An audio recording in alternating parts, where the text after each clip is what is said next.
Presiden Amerika Serikat mengucapkan bela sungkawa atas meninggalnya tentara Amerika Serikat atas serangan Iran beberapa waktu lalu. Namun serangan yang dilakukan Iran tidak hanya di pangkalan militer Amerika di negara Teluk, tetapi juga di Selat Hormuz, di mana terdapat 2 kapal tanker juga meledak akibat serangan Iran.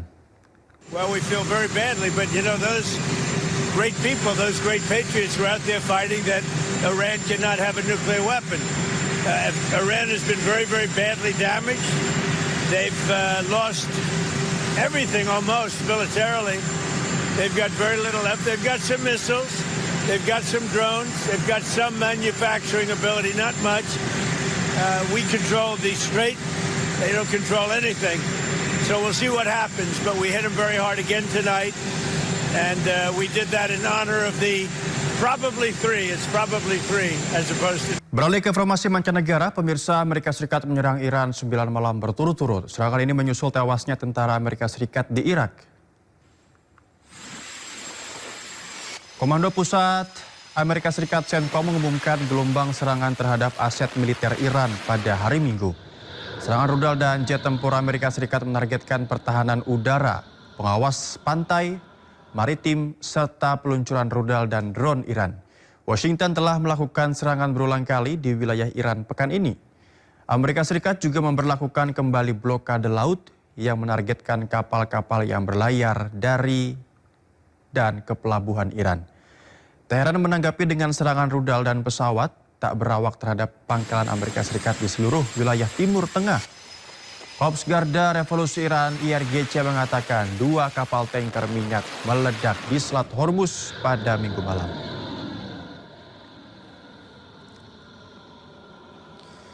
Sirine meraung di kota aman saat angkatan bersenjata Yordania mencegat serangan rudal Iran.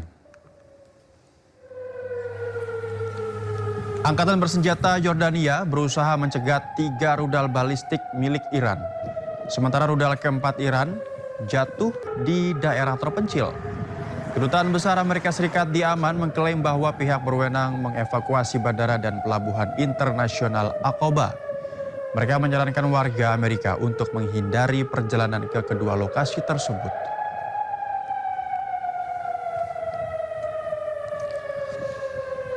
Kita ke informasi lain, pemirsa. Belasan orang dilaporkan tewas dan beberapa lainnya hilang setelah banjir bandang dan tanah longsor di India Utara. Peristiwa ini terjadi setelah sejumlah wilayah di India Utara diguyur hujan yang cukup lebat.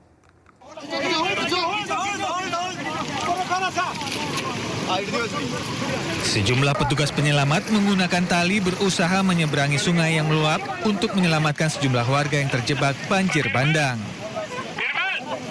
Operasi penyelamatan darurat dilakukan setelah hujan lebat yang memicu banjir bandang dan tanah longsor di distrik Rajouri dan Poonch di Jammu Kashmir, India Utara.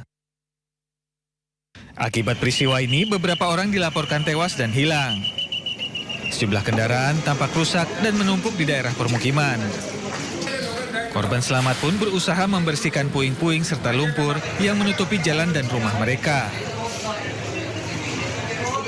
अपनी मजबूरियां सबको, लेकिन हालात देखें यहाँ क्या हो चुका है। 8-9 फुट पानी था यहाँ पे। बाकी हमारी बस अगर एडमिनिस्ट्रेशन इतनी हेल्प कर दे, हम लोगों की जो ये मोहल्ला है जहाँ पे पानी आया है 8-9 फीट, इसमें गली जो ड्रेन है वो टोटल ब्लॉक हो चुकी है। उसके कारण जो अंदर पानी और मिट्टी जमा है वो बाहर निकल नहीं रही क्योंकि पानी वापस आ रहा है।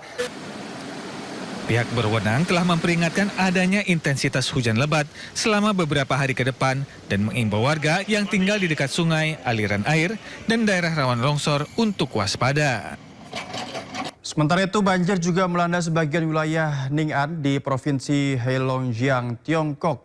Peristiwa ini terjadi setelah hujan lebat selama beberapa hari yang menyebabkan sungai Mudanjiang meluap.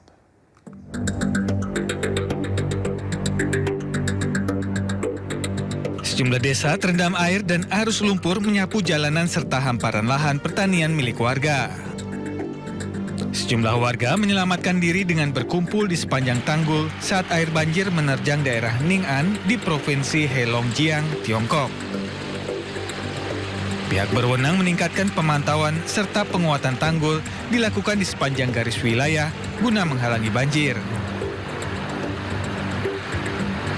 Tempat penampungan darurat dibuka di sejumlah titik untuk warga yang mengungsi, sementara pejabat setempat terus melakukan operasi bantuan di seluruh komunitas yang terdampak banjir.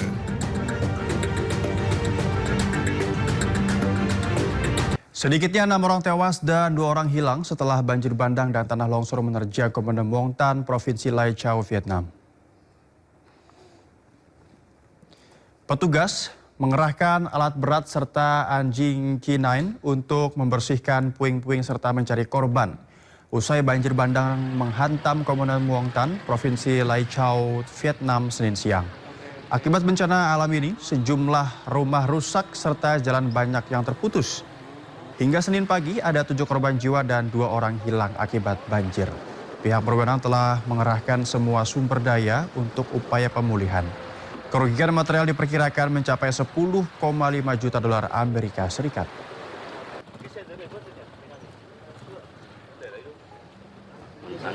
Indonesia dan Cina memperkuat kerjasama perdagangan dan investasi berkelanjutan. Investasi Cina senilai 2,5 miliar Amerika diharapkan mendorong pengembangan industri strategis dan memperkuat rantai pasok kedua negara.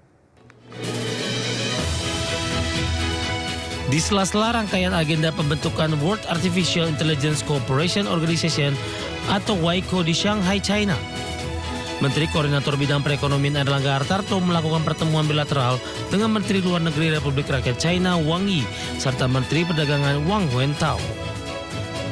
Pertemuan ini menjadi momentum penting untuk memperkuat kemitraan strategis Indonesia-Tiongkok di tengah dinamika ekonomi global dan pesatnya perkembangan teknologi. Bersama Menteri Luar Negeri Wang Yi, Indonesia fokus penguatan kerjasama ekonomi, perdagangan, investasi, pengembangan industri berbasis teknologi hingga kolaborasi di bidang artificial intelligence atau AI. Bilateral meeting dengan Menteri Perdagangan Cina, MOFCOM, yaitu Wang Wentao, di mana mengevaluasi dari kerjasama industri dan perdagangan, termasuk di dalamnya terkait dengan kerjasama di bidang digital. Indonesia sendiri dengan China, trade-nya mencapai tahun lalu mencapai 160 miliar, yaitu trade terbesar, dan investasi China ke Indonesia tahun kemarin yang langsung dari China adalah 7 billion, sedangkan yang melalui Hong Kong 10 billion. Jadi ini adalah betul-betul negara strategis bagi Indonesia. Sementara itu dalam pertemuan dengan Menteri Perdagangan Wang Wentao, Indonesia kembali berkomitmen mendorong iklim investasi, di mana investasi China di Indonesia sudah menembus sekitar 2,5 miliar dolar Amerika yang diarahkan untuk mendukung pengembangan sektor industri strategis, meningkatkan nilai tambah, memperkuat rantai pasok, serta menciptakan lapangan kerja. Selain itu, Indonesia dan China juga sepakat mendorong kerjasama perdagangan yang saling menguntungkan. Dari Jakarta, Adex Cek.